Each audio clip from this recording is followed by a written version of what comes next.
tembus CPD online setiap bulan dan bawa lebih banyak grup Anda untuk bisa tembus CPD online. Nah, hari ini saya hanya akan bicara sekitar 20 menit, tapi apa yang saya sampaikan ini penting sekali, dan ini merupakan lanjutan dari CPD online yang lalu. Kita akan bicara mengenai produk. Nah, saya izin share screen dulu.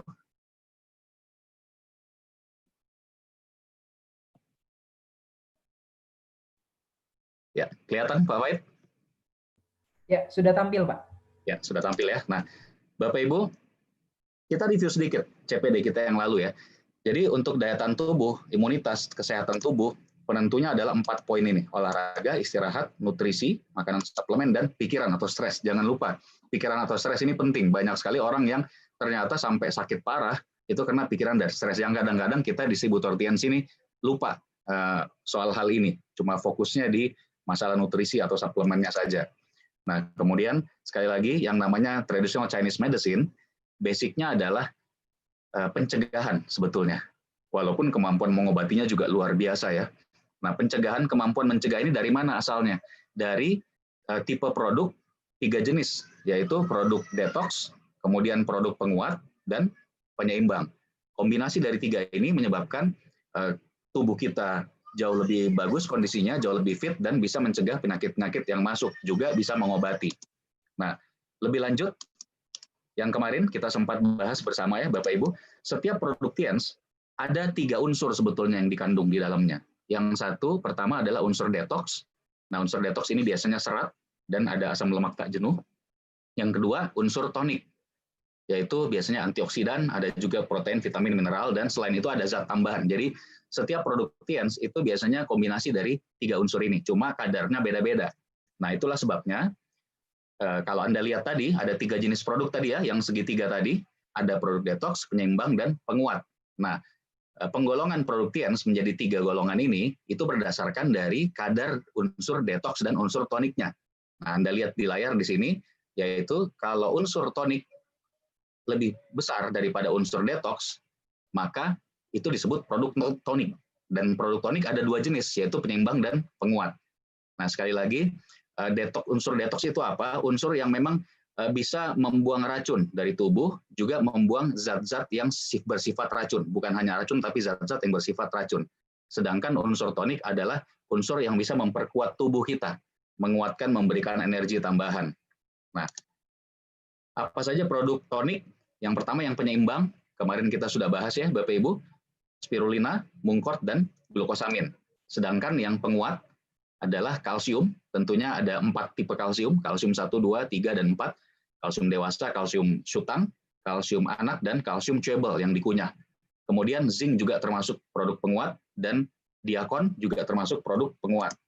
Nah, sedangkan untuk produk yang unsur detoxnya lebih besar daripada unsur tonik, nah inilah kita sebut sebagai produk detox. Dan produk detox ini ada 2 macam Bapak Ibu. Yang pertama adalah produk yang unsur detoxnya sangat tinggi, 95% sampai 100%. Sehingga unsur toniknya ya hanya 0 sampai 5% begitu ya. Itu kita sebut produk detox murni atau DM. Kemudian produk yang unsur detoxnya 60 sampai 80%, lebih besar dari unsur tonik, tapi kisarannya 60 sampai 80%, maka itu disebut detox tidak murni. Jadi walaupun unsur detoxnya lebih besar, tapi unsur toniknya juga lumayan besar lah, bisa 20 sampai 40%. Nah, apa saja produk detox murni yang tadi detoxnya 95 sampai 100%? Chitosan dan Jiangxi, Bapak Ibu. Sebetulnya ada satu lagi, double cellulose ya, cuma double cellulose ini akan segera diganti ya, makanya sekarang lagi discontinue, akan diganti dengan yang lebih bagus. Katanya multiselulose, bahkan lebih banyak lagi gitu ya, jenis seratnya. Nah, sedangkan yang detox tidak murni ada 4 produk. Jadi kalau tadi detox murni 2 produk, yang detoxnya kuat sekali, chitosan dan teh. Yang detox tidak murni ada 4, Renus, Grape Extract, Vitaline, dan Nonitren. Nah, sekali lagi Bapak Ibu, inilah segitiga kita. Jadi Bapak Ibu sebagai distributor TIENS, Anda harus tahu ini udah harus hafal gitu ya, apalagi Anda yang sudah bisa CPD, tiap bulan bisa qualified, Anda calon leader, Anda harus sudah hafal nih, apa sih produk detox, apa sih produk penyeimbang, apa produk penguat, kenapa dibilang produk detox, kenapa dia jadi penyeimbang penguat, karena unsur toniknya lebih tinggi misalnya gitu ya, yang mana yang detox murni, yang mana yang detox tidak murni. Nah, yang menarik, TIENS ini kita sering dengar kalau ada di acara OP, dikatakan bahwa TIENS ini adalah perusahaan kesehatan yang luar biasa dari Cina, yang produknya adalah diambil dari pengobatan tradisional kerajaan Cina, itu sebabnya bagus sekali kualitasnya ya, pengobatan Cina aja udah bagus, ini langsung pengobatan kerajaan yang diambil, bukan tabib biasa, tapi tabib kerajaan, dan dari situ diproses dengan bioteknologi modern. Nah, apa sebenarnya bioteknologi modern? Bioteknologi modern ini adalah proses memperbanyak bahan dasar dengan bantuan enzim tanpa mengurangi kualitas bahan dasar. Nah, itulah sebabnya kenapa produk kita kualitasnya bagus sekali, Bapak Ibu, tapi harganya bisa murah. Sebagai contoh, mungkort. Mungkort itu bahan kandungan utamanya adalah cordyceps, cordyceps miselium, dan punya kita grade A, diambil langsung dari dataran Cina, dataran tinggi di China ya, jadi luar biasa ini. Kalau Anda beli di pasaran, produk kita cordyceps itu bisa harganya jutaan, Bapak Ibu. Itu cuma hitungan berat sekian kilo saja udah jutaan itu. Tapi kok kita bisa murah sekali? Satu botol isi 100 kapsul, itu harganya distributor cuma 475.000, 470.000. Karena ini Bapak Ibu alasannya. Karena Tiens punya teknologi, bioteknologi modern.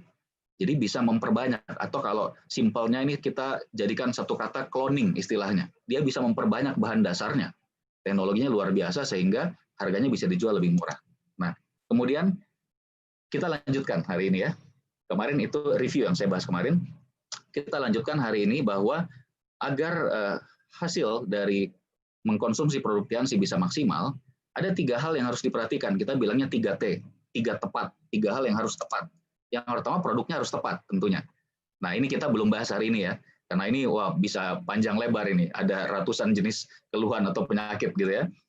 Yang kedua, tepat cara konsumsinya. Kita akan bahas insya Allah hari ini sebagian, tepat cara konsumsinya. Dan yang ketiga, tepat dosisnya. Nah, dari pengalaman saya sekitar 18 tahun di bisnis ini, saya percaya bahwa dari sekian banyak kesaksian, ribuan, bahkan mungkin puluhan ribu ya, yang dialami di grup, termasuk saya sendiri, saya percaya bahwa dari masalah penyakit ringan, kolesterol asam urat, darah tinggi, sampai yang berat, stroke, jantung koroner, tumor, kanker, diabetes gitu ya, itu bisa diatasi dengan produk Tianxi. Sangat terbantu, bahkan banyak yang bisa disembuhkan, asal 3 hal ini tepat. Tepat produk, tepat konsumsi, dan tepat dosisnya. Nah, kita review sedikit soal tepat cara konsumsi. Bapak Ibu mungkin masih ingat yang lalu bahwa ada aturan umum bahwa unsur detox harus dipisah minimal 1 jam dengan semua unsur tonik. Nah, saya tidak bahas detail lagi ya, saya cuma perlihatkan ke Anda. Artinya begini, produk detox tidak murni itu harus dipisah minimal 1 jam dengan produk tonik. Produk detox tidak murni dengan produk detox murni, dan produk detox tidak murni dengan produk detox tidak murni sendiri, itu juga harus dipisah minimal 1 jam. Kenapa? Karena begitu mereka saling ketemu, ada unsur detox dan unsur tonik yang ketemu dengan unsur detox dan unsur tonik. Dan bisa keikat. Nah, itulah sebabnya harus dipisah minimal 1 jam supaya tidak ada nutrisi yang terambil. Ini bukan masalah efek samping dan sebagainya ya Bapak Ibu ya. Memaksimalkan agar tidak ada nutrisi yang terikat, sehingga semuanya bisa berfungsi. Nah, semua nutrisi itu bisa berfungsi secara optimal. Nah, begitu juga unsur jenis produk yang tadi, detox murni dengan produk tonik ya pisah minimal 1 jam, sedangkan produk tonik dengan produk tonik boleh barengan, karena tidak ada unsur detoxnya di situ ya, atau tidak signifikan gitu ya, jadi insya Allah tidak mengikat, boleh barengan. Misalnya mungkort dengan kalsium boleh minumnya deketan, mungkort dengan zinc boleh misalkan, atau spirulina dengan mungkort juga boleh minumnya berbarengan. Nah, tapi ada catatan, khusus kalsium dan zinc ini dipisah minimal 2 jam malah. Kenapa? Karena kalsium dan zinc ini bisa saling mempengaruhi penyerapan. Zinc bisa mempengaruhi penyerapan kalsium. Jadi bagusnya dipisah minimal 2 jam. Nah, dan produk detox murni dengan produk detox murni sendiri, nah, contoh tadi ada 2 ya, citosan dengan teh. Gimana nih? Citosan dengan teh boleh nggak barengan? Nah, sebetulnya kalau mengikuti rumus umum, citosan dengan teh ini kan harus dipisah 1 jam juga. Karena, maaf, kalau dia mengikuti rumus umum, ini harusnya boleh digabung. Karena semua unsurnya detox gitu ya, toniknya tidak signifikan. Nah, tapi ada juga pendapat yang menyatakan bahwa ini sebaiknya tetap dipisah, karena tetap ada unsur toniknya sedikit gitu ya. Jadi terserah Bapak Ibu mau ambil yang mana. Kalau saya pribadi, kalau waktunya cukup, minum citosan dengan teh, ada jeda waktu saya bisa kasih ya, saya kasih agak ada jeda gitu ya. Tapi kalau saya lagi buru-buru, nggak apa-apa juga berbarengan. Misalnya biasanya kalau citosan kan diminum sebelum makan gitu ya. Minum citosan, makan, setelah itu lalu minum teh, seperti itu. Nah, sekarang kita masuk ke ilmu baru nih, Bapak Ibu. Jadi, Ini hal yang Anda perlu sekali tahu bahwa di ilmu produktians ini, pencegahan dan pengobatan itu dilakukan dengan detoksifikasi, dan detoksifikasi ini disarankan selalu menjadi awal. Nah, maksudnya bagaimana? Sebelum kita mulai konsumsi produk-produk penyeimbang dan penguat, sebaiknya kita konsumsi produk detox dulu. Nah, aturannya seperti ini. Yang pertama, dimulai dengan detox umum. Detox umum ini detox pencernaan. Ini jadi pintu masuk, begitu ya. Apa itu detox pencernaan? Ya, mendetoks lambung kita, usus halus kita, dan usus besar kita. Nah, ada orang yang kurus terus. Kenapa? Karena usus halusnya itu mungkin dia contoh suka makan pedas, sehingga di situ ada minyak-minyak dari cabai itu yang menutupi, sehingga usus halusnya tidak bisa menyerap dengan baik. Nah, itulah sebabnya didetoks dulu.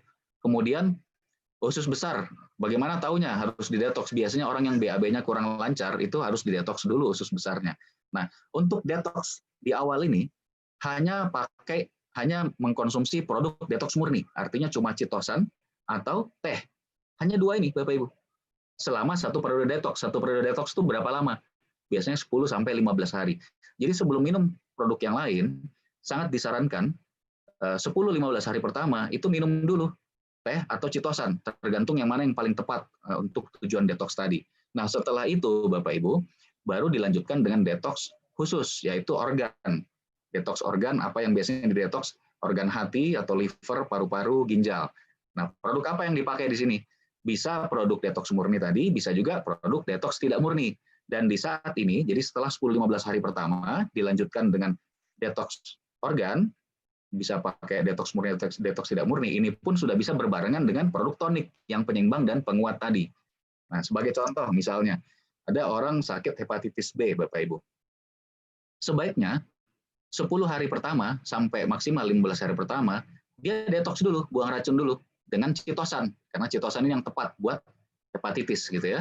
Nah, setelah selesai, baru kemudian katakanlah di hari katakanlah ke-15 atau di hari ke-13 gitu ya, baru dilanjutkan dengan meminum detoks tidak murni, Vitaline dalam hal ini, karena Vitaline itu memang cocok untuk masalah liver gitu ya, masalah hati, hepatitis.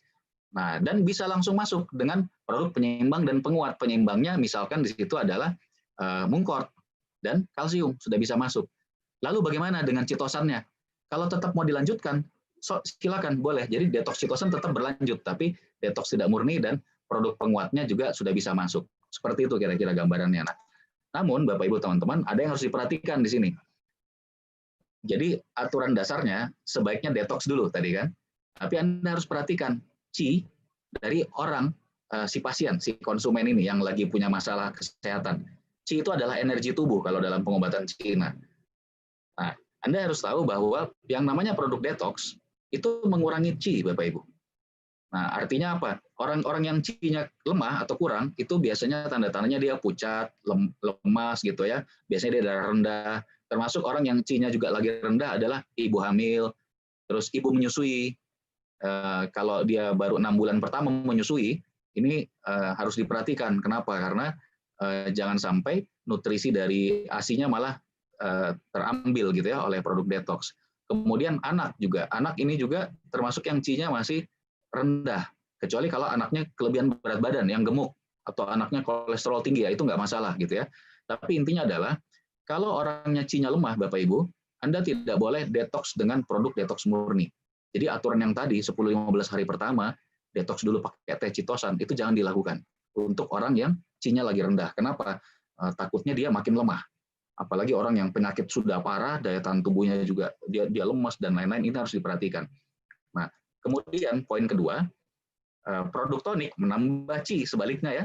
Produk tonik itu penyeimbang dan penguat menaikkan C. Nah, itulah sebabnya kalau orang yang C-nya lemah, yang tadi aturan dasarnya harusnya di detox dulu pakai detox murni, nah, tidak boleh karena dia C lemah. Sehingga dia di awal boleh konsumsi langsung produk tonik. Tidak perlu detox dulu. Boleh langsung konsumsi penyeimbang dan penguat, atau bisa juga produk detox tidak murni. Nah, maaf, ini saya ralat ya, ini bukan detox murni, ini detox tidak murni. Artinya tetap ada detox, tapi unsur toniknya juga cukup ada gitu ya, cukup tinggi. Nah, ini tergantung kondisi tubuhnya. Artinya kalau dia sangat lemah, maka jangan pakai detox tidak murni, pakai langsung produk tonik. Tapi kalau dia agak-agak lemah, nah Anda boleh pakai detox tidak murni. Tetap jangan pakai detox murni yang citosan dan teh. Jadi sekali lagi tergantung kondisi tubuhnya. Nah, kemudian berikutnya, tepat dosis. Nah, bagaimana sebetulnya dosis produk Tian seharusnya gitu ya? Yang pertama, Bapak Ibu, Anda harus tahu ada dua nih kondisi. Pertama, ada orang yang konsumsi produk Tian untuk pemeliharaan dan pencegahan. Seperti saya misalkan. Alhamdulillah saya tidak punya penyakit tertentu, sehingga ya saya setiap hari minum produk Tian cukup banyak, mungkin rata-rata sehari bisa 7 atau 8 jenis gitu ya. Itu saya konsumsi untuk pemeliharaan atau pencegahan. Nah, dosisnya gimana? Sesuai pada kemasan, pada botol produk, pada kemasan produk, atau sesuai dengan katalog Tians yang resmi. Tians kan sudah mengeluarkan katalog resmi ya. Nah, contoh, kalau Anda lihat Renus dosisnya berapa sih? Ya, di botol itu ditulis 3x4, ya kan? Citosan dosisnya kalau di botol tertulisnya berapa ya? Anda ikuti seperti itu. Kemudian grape extract juga sama. Kalau di botol tertulis 3x2. Jadi kalau Bapak Ibu misalnya ini dosis pemeliharaan ya, pencegahan, bukan orang sakit ini. Nah, kalau yang sakit memang ada masalah kesehatan, ya tentu lebih tinggi dari dosis pemeliharaan atau pencegahan. Jadi misalnya begini, ada yang jantung koroner, minum grape extract kan salah satu produknya. Dosisnya 2x1. Ya tentu saja itu terlalu rendah karena dosis pemeliharaannya saja 3x2. Gitu ya. Ini pengobatan nih lagi jantung koroner, orang udah pakai ring atau mau pasang ring gitu ya. Ya tentu Anda harus dosisnya lebih tinggi, tidak langsung 3x2 mulainya gitu ya. Mulainya bisa dari misalkan 3x1 dulu, kemudian setelah 1-2 hari naik menjadi 3x2, nanti setelah 1-2 hari naik lagi jadi 3x3, seperti itu Bapak Ibu. Bahkan kalau grape extract tuh bisa sampai 3x8, tergantung kondisi kesehatan dia gitu ya, karena mungkin kejar-kejaran dengan kesembuhan penyakitnya kalau penyakitnya makin parah. Nah, yang Bapak Ibu teman-teman perlu perhatikan, untuk pengobatan produk Tiansi ini tidak ada batas dosis tertentu. Boleh dinaikkan sebanding dengan parahnya penyakit. Nah, ini memang ada beberapa pendapat, tapi berdasarkan apa yang saya pelajari dan pengalaman selama ini, termasuk dari pengobatan Cinanya sendiri, tabib-tabib Cina, distributor Tiansi, para leader Tiansi dari China gitu ya, yang mereka mengajarkan bahwa tidak ada batas dosis tertentu. Makin parah penyakit, kita boleh naikkan dosisnya, karena kejar-kejaran, apalagi kalau penyakit berat gitu ya, seperti gagal ginjal, udah kanker, dan sebagainya. Namun, Bapak Ibu teman-teman harus tahu sifat produk. Bukan berarti tidak ada batas, harus tahu juga sifatnya. Misalnya begini, grape extract contohnya, sifat produk yang bisa mengakibatkan pendarahan. Nah, itu salah satunya grape extract. Harus hati-hati, karena kalau misalkan grape extract ini dikonsumsi terlalu tinggi, dia akan melancarkan pembuluh darah, aliran di pembuluh darah gitu ya. Kalau misalnya ada luka, wah itu bisa pendarahannya kencang sekali. Jadi harus hati-hati, tetap harus dilihat. Kemudian glukosamin misalkan, ada maksimalnya. Jadi kalau grape extract contohnya disarankan maksimal 3x8. Glukosamin tuh maksimalnya 3x1. Kenapa? Karena dia bisa ada pengaruh ke pencernaan, ke lambung. Kalau terlalu tinggi dosisnya, begitu ya. Walaupun sebetulnya produk Tiansi ini sudah dibuat sedemikian aman, gitu ya, tapi tetap disarankan maksimalnya 3x1. Nonitren juga sama. Nonitren ini sifatnya seperti pencahar alami. Jadi maksimal dosis 3x6, jangan lebih dari itu. Kalau enggak, takutnya Anda jadi diare gitu ya, dibuang air melulu. Nah, kemudian Anda juga harus tahu zat yang dibatasi asupannya. Vitaline contohnya, pada dasarnya tidak ada dosis tertentu. Cuma karena ada vitamin E-nya, vitamin E itu ada batas kandungan tertentu, sekian, yang boleh maksimal dalam 1 hari. Karena vitamin ini larutnya dalam lemak, bukan larut dalam air gitu ya. Jadi kalau kita konsumsi produk yang lain, kita sebaiknya minum air yang banyak gitu ya, supaya dia bagus, bisa larut. Nah, tapi khusus Vitaline ini karena ada vitamin E-nya, tidak bisa hanya minum air yang banyak, tapi harus dibatasi juga konsumsinya. Maksimal 3x2, ini batas vitamin E Vitaline yang bisa kita konsumsi dalam 1 hari. Nah, kemudian dosis juga tergantung pada keparahan penyakit, Bapak Ibu.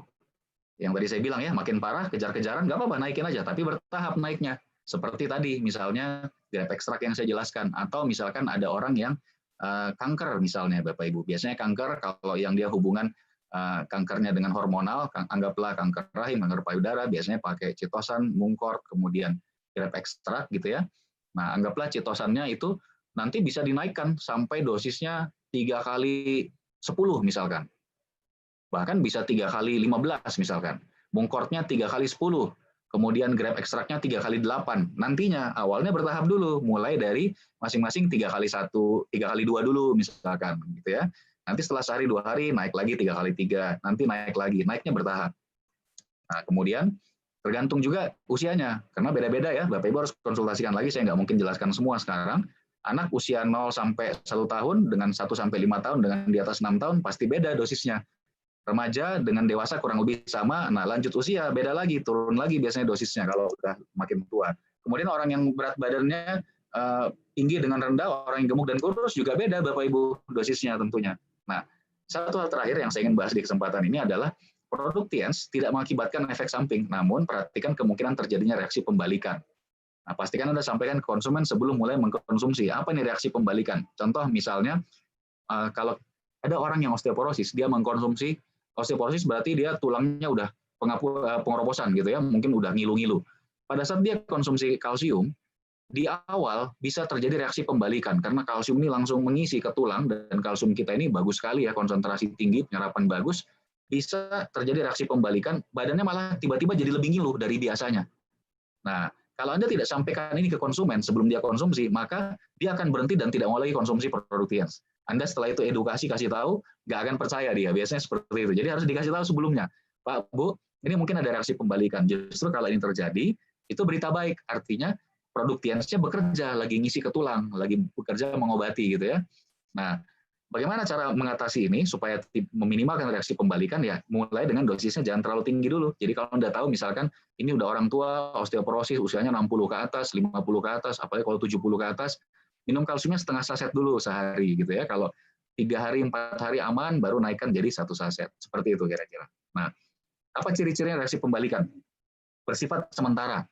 Kemudian yang kedua, ini reaksi positif ya, penyembuhan, bukan efek samping Bapak Ibu. Jadi sekali lagi jangan khawatir, justru dilanjutkan, wajib dilanjutkan. Itu berarti lagi ada perbaikan di situ. Nah, kemudian seakan-akan bertambah parah, walaupun tidak, karena cuma sementara gitu ya. Nah, kemudian biasanya reaksi pembalikan terjadi pada penyakit yang sudah parah, biasanya atau umumnya. Tapi ya kalau biasanya itu artinya apa? Ada juga yang sudah parah, tapi tidak mengalami. Kenapa? Karena sudah detox dulu. Jadi ada keuntungannya detox. Nah, ini saya perlihatkan di bawah ya, ada catatan. Keuntungan detox dulu tadi yang di 10 hari sampai 15 hari pertama itu mengurangi reaksi pembalikan Bapak Ibu. Dan yang kedua, mempercepat penyembuhan serta juga mengurangi kemungkinan kambuh lagi. Nah, itulah keuntungannya. Kemudian tadi juga reaksi pembalikan bisa juga ada yang tidak parah penyakitnya tapi bisa mengalami, tapi ini lebih sedikit. Jadi sekali lagi umumnya terjadi pada penyakit yang sudah parah, tapi ada juga kadang-kadang yang sudah parah tidak mengalami karena sudah detox dulu, dan ada juga yang tidak parah tapi terjadi juga reaksi pembalikan begitu. Nah, ini contohnya ya Bapak Ibu ya. Nah, ini waktu saya sudah habis, jadi kita akan bahas lebih detail nanti insya Allah di pertemuan berikutnya. Tapi ini beberapa contoh reaksi pembalikan. Contoh orang asam urat konsumsi teh. Asam urat kadang-kadang ada yang kakinya misalnya bengkak gitu ya. Nah, kalau dia minum teh sehari minum, 2 hari minum, kok tambah bengkak gitu. Nah, itu bisa jadi reaksi pembalikan. Malah kemungkinan besar reaksi pembalikan. Makanya Bapak Ibu harus kasih tahu sebelumnya. Justru lanjut. Tapi mungkin dosis tehnya dikurangi dulu. Mungkin dia minum tehnya 3 kali 1 gitu ya, 3 kali sehari. Ya supaya reaksi pembalikannya berkurang, turunkan dulu jadi 1 kali 1. Nanti kalau udah tidak bengkak lagi, baru pelan-pelan naik lagi. Demikian juga asma, kalau minum mungkort, kadang-kadang ada yang reaksi pembalikan, dia sesak. Nah, turunkan dulu sedikit dosisnya. Kalau misalnya mungkort tadi dosisnya katakanlah 3 kali 2 gitu ya, turunkan dulu. Jadi misalkan 2 kali 2 dulu. Nanti setelah dia normal lagi, baru nanti besoknya 1-2 hari naik lagi. Seperti itu supaya orang juga nyaman. Pada dasarnya dilanjutkan pun tidak masalah kalau orangnya tahan gitu ya. Ketidaknyamanan itu dia tahan. Tapi ya umumnya kita pengen juga si konsumen nyaman gitu ya. Jadi turunkan nanti bisa naik lagi. Nah, ini daftarnya. Silakan Anda screenshot. Saya juga lupa dari tadi ya, screenshot saja kalau memang kira-kira penting. Anda catat, Anda screenshot. Nah, kemudian sebetulnya saya ingin membahas mengenai ini Bapak Ibu. Tapi waktunya kurang gitu ya. Nah, kita buka aja dulu kasusnya. Insya Allah kita lanjutkan di pertemuan berikutnya. Bagaimana caranya untuk orang-orang yang penyakit parah?